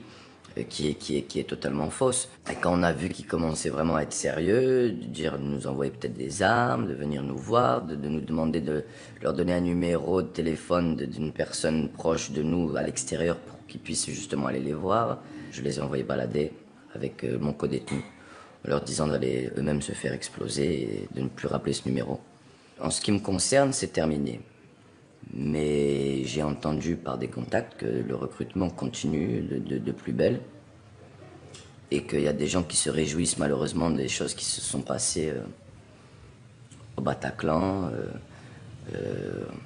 au petit hypercacher. Après les attentats de 2015, le gouvernement a créé dans 4 établissements des unités dédiées pour les détenus incarcérés pour des faits de terrorisme. Le but, éradiquer le prosélytisme en mettant les djihadistes en quarantaine. Mais les résultats sont loin d'être encourageants. Maintenant qu'ils sont regroupés, ils osent faire, on va dire, ces faits de prosélytisme à haute voix. Et on le voit notamment maintenant par l'apparition à Fresnes de prêches à la fenêtre, de prières collectives, d'appels à la prière, chose qui n'existait pas avant ce regroupement. Le problème, ce n'est pas d'avoir une solution unique pour des gens qui sont différents les uns des autres. Si vous considérez tous de la même façon ces individus et que vous leur mettez tous le même traitement, vous allez à l'échec plus complet. On va prendre des gens qui rentrent de Syrie, on va considérer de la même façon le gars qui a passé 3 jours et qui est reparti tout de suite parce que c'était pas son truc, le gars qui a passé 1 an et qui a exécuté des otages ou des gars à Raqqa sur la place publique. Imaginons un jeune qui était à l'État islamique qui n'est pas resté longtemps. En plus, région parisienne, il se retrouve à Fresnes, il se retrouve avec les durs, ils sont tous au même endroit. Bon. Donc le gars, vous le condamnez à ne jamais sortir du radicalisme, même s'il avait envie de le faire, faute d'autres solutions. Et c'est là que vous faites un coup à chier dans 5 ans. Parmi les pistes proposées pour arrêter cette vague d'endoctrinement et favoriser la réinsertion, il y a une piste à prendre au sérieux, celle des aumôniers musulmans. Une présence accrue de ces religieux pourrait changer la donne. Les chiffres sont parlants parce que ça permet de comprendre tout de suite. L'effectif des aumôniers musulmans en France, en tout, il est à peu près moins que 200 personnes. Si je prends l'effectif d'une autre aumônerie, l'aumônerie catholique, qui est bien installée, assise depuis beaucoup de temps, eux, ils sont au moins 5 fois plus. Alors que si je vois la population pénale, c'est l'inverse. Le nombre de musulmans sont 5 fois plus que les catholiques. C'est pas normal que notre présence soit aussi minime, aussi réduite à l'intérieur des prisons. Mohamed Loueslati intervient dans les prisons de l'ouest de la France depuis 15 ans. Il réclame aujourd'hui un vrai statut et des outils spécifiques pour donner aux aumôniers musulmans les armes pour contrer le radicalisme. On a des détenus dans les prisons qui, eux, ils ont une formation théologique parce qu'ils sont allés étudier l'islam en Égypte ou en Arabie Saoudite ou au Maroc ou en Algérie. Et l'aumônier, lui, qui est censé apporter ce soutien, il n'a pas eu cette formation. Beaucoup, parmi les aumôniers musulmans, sont des autodidactes. On voudrait avoir une formation théologique en France. Et c'est possible. Moi, je pense qu'avec l'université de Strasbourg de théologie publique qui forme tous les aumôniers protestants aujourd'hui. Pourquoi elle ne formerait pas aussi les aumôniers musulmans? On coupera un petit peu le cordon ombilical avec la formation dans les pays d'origine qui est différente, qui est variable et qui est des fois politisée aussi. Et ça couperait le cours aussi à l'ingérence étrangère et ainsi de suite. On sera vraiment chez nous en France. De 2 choses l'une, soit on expulse des détenus radicalisés des prisons, ce qui peut être une solution, soit on met en place dans les prisons un espace de religiosité qui soit modéré, entre guillemets, qui soit un espace spirituel et non pas un espace de radicalisation politique. C'est-à-dire qu'on accepte des aumôniers musulmans, mais pas seulement là pour être des espèces de médecins qui répondent à la demande du patient, mais pour effectivement tenir une parole religieuse dans la prison, qui est un espace confiné où les gens gens ne sont pas libres d'aller à la mosquée, par exemple, ou à l'église. Or, l'État laïque est extrêmement réticent, bien entendu, à faire de la place aux religieux comme purs religieux, simplement comme religieux. Et du coup, on favorise la radicalisation. Une éducatrice est une pionnière. Elle a créé en 2014 le Centre de prévention contre les dérives sectaires liées à l'islam. Pendant 18 mois, elle a partagé son expertise avec le ministère de l'Intérieur. Depuis, elle intervient directement auprès de préfectures et d'associations. Elle est aujourd'hui au Mans, dans la salle des magistrats, des enseignants, des policiers ou encore des travailleurs sociaux, des fonctionnaires qui en temps ordinaire ne croisent jamais leurs compétences. Bonjour à tous, on a 2 petites heures devant nous. Pendant ces 2 petites heures, on va essayer de partager avec vous l'état de ce qu'on a compris du processus d'embrigadement. C'est important de comprendre que pour le jeune qui rentre dans cette vision du monde, c'est nous qui sommes endoctrinés, c'est-à-dire ces professeurs, bon les policiers on n'en parle pas, les parents, les amis, c'est-à-dire qu'ils vont voir le reste du monde comme des gens qui sont endormis, vous l'avez bien compris, mais eux ont du discernement. C'est eux qui détiennent la vérité contre le monde entier. Il y a une relation directe entre le sentiment de persécution et le passage à l'acte, parce qu'il se sent en légitime défense. Je rappelle que les terroristes ne se sentent jamais terroristes. Ils se sentent toujours en légitime défense. Quand on parle d'embrigadement, ça veut dire qu'on essaye d'étudier, nous on appelle ça comment Daesh l'a mordu. Regardez, si c'est pas un peu missionnaire ça. C'est la musique du Pirate des Caraïbes. Et vous allez voir passer l'épée du Pirate des Caraïbes, mais qu'ils ont tamponné Daesh.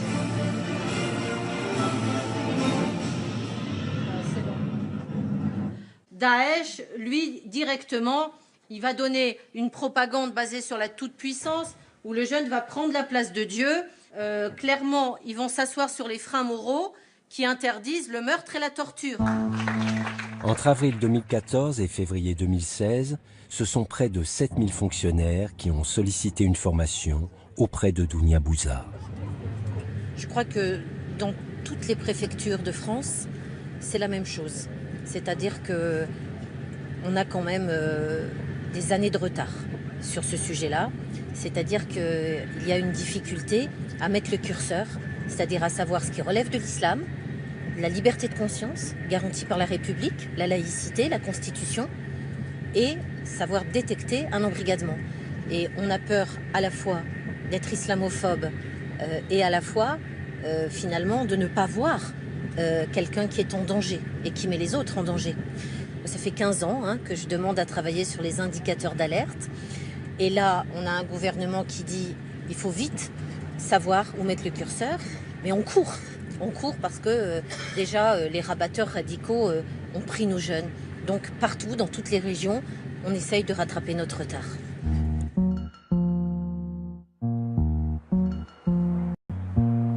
Le défi est immense, surtout dans les villes les plus impactées par la radicalisation des jeunes. C'est le cas de Nîmes, où l'on recense une 50aine de départs vers la Syrie. Aux portes de la ville, les quartiers Pisevin-Val-de-Gour, des barres d'immeubles à perte de vue, 17 000 habitants livrés à eux-mêmes, oubliés des pouvoirs publics. Un désert associatif miné par la délinquance.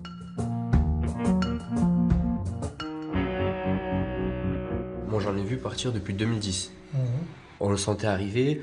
Il y avait de plus en plus de jeunes qui partaient.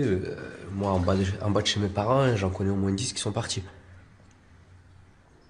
Au moins 10, juste sur une terrasse de la ZUP.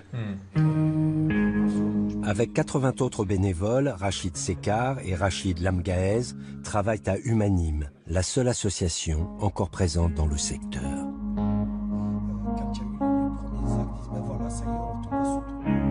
Le député Christophe Cavard rencontre régulièrement les deux garçons, bien conscient que les solutions ne tomberont pas du ciel, que rien ne pourra se faire sans ce tissu associatif qui vit au plus près du quotidien des cités. On sait que sur le quartier, par exemple, il y a beaucoup de structures associatives d'aide aux jeunes, aux familles qui avaient disparu. C'était un constat amer des structures associatives. On en parlait aussi tout à l'heure. Beaucoup de bénévoles qui donnent beaucoup de leur temps, mais qui commencent aussi à s'essouffler. Et on sollicitait aussi des aides financières pour créer des petits postes pour des jeunes sur le quartier qui prennent la relève, qui connaissent bien le terrain. Et en fait, 4 ans après, on arrivait au premier départ des jeunes vers la Syrie. Donc ça nous a fait un peu mal parce qu'on a eu le sentiment de ne pas avoir été entendu à ce moment-là. Juste là maintenant, cette année, maintenant que les faits sont là, on nous a sollicité pour voir comment on pouvait travailler ensemble sur ces questions-là. Mais là, on n'est plus dans une dynamique de prévention, ça devient autre chose, quoi. Alors, qu'est-ce qui ne marche pas? Qu'est-ce qui empêche les pouvoirs publics de mettre en place des solutions efficaces? Comme normalement, il y avait aussi des partenaires qui auraient dû s'apercevoir d'un certain nombre de problèmes, qui étaient payés pour ça, pour être clair. Qui étaient payés pour ça, oui, oui. Et qui, du coup, sont passés à travers, soyons clairs. Hein. Voilà. Tu m'avais alerté plusieurs fois déjà sur ça, en disant, en gros, on peut se poser des questions sur le fait que les structures qui sont agréées, payées, qui ont des moyens, donc des subventions pour pouvoir faire ça, en gros, ne traitent absolument pas ça. Alors, moi, la seule question, c'est est-ce qu'ils passent à travers ou est-ce que c'est parce qu'ils ne veulent pas le traiter? Parce que j'avoue que... Peut-être qu'ils n'ont pas les informations que nous on a aussi, parce que ces structures-là, aujourd'hui, c'est des structures qui sont sur le quartier. Bon, on va parler de Puisevin-Val-de-Cour, il y a 17 000 habitants. 17 000 habitants, ils touchent peut-être 30 gamins. On est dans un département où ça me met très en colère, où, par exemple, les clubs de prévention éducateurs de rue du Gard viennent de connaître une baisse tellement forte que le directeur a volontairement quitté son poste tellement il n'était pas d'accord sur les coupes financières qu'il subissait. Parce qu'il y a urgence à améliorer le dialogue, Christophe Cavard a proposé la création de brigades d'éducateurs spécialisés qui agiraient au niveau régional. L'État, actuellement très concentré sur la mise en place de centres fermés de désembrigadement, semble cependant l'avoir entendu. Son projet est à l'étude. Ces nouvelles brigades seraient une bouffée d'oxygène pour les éducateurs, souvent débordés, démunis, au point de frôler la détresse. À l'image de Fabrice, en arrêt maladie depuis plus de 6 mois. On demande d'intervenir dans une famille. On s'aperçoit qu'il s'agit d'une famille qui a donc une mère avec ses enfants en difficulté. Et on lit que le père est incarcéré pour des questions de terrorisme. On reçoit la famille, on lui écrit. Et à partir de ce moment-là, c'est vrai que les choses sont devenues tout de suite compliquées. Avec, par exemple, des détails sur le fait que les enfants pouvaient voir des films violents, qui ressemblait bien fort à de la propagande djihadiste. Donc des enfants de moins de 6 ans, hein, on s'entend.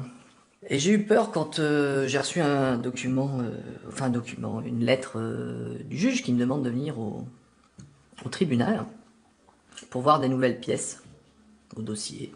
Et j'ai vu les enfants que je suivais photographiés, on peut le deviner par leur mère, avec au-dessus d'eux le drapeau de Daesh.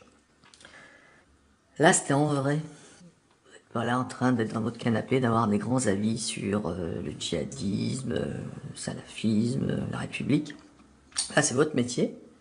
C'est des enfants que vous suivez, et il y a le drapeau de Daesh. Il paraît que, je sais pas, en Syrie, il paraît qu'il suffisait à un moment donné que les combattants arrivent et mettent le drapeau de Daesh pour que tout le monde se barre. Ben ouais, là, j'ai vraiment eu envie de me barrer. Et puis, vous craquez, quoi. Donc, voilà. Donc, votre femme vous dit, bon, bah, faut arrêter, là, ça va, qu'est-ce que vous... C'était un peu du niveau, t'as vu ta paye, enfin bon, ça fait cher, là.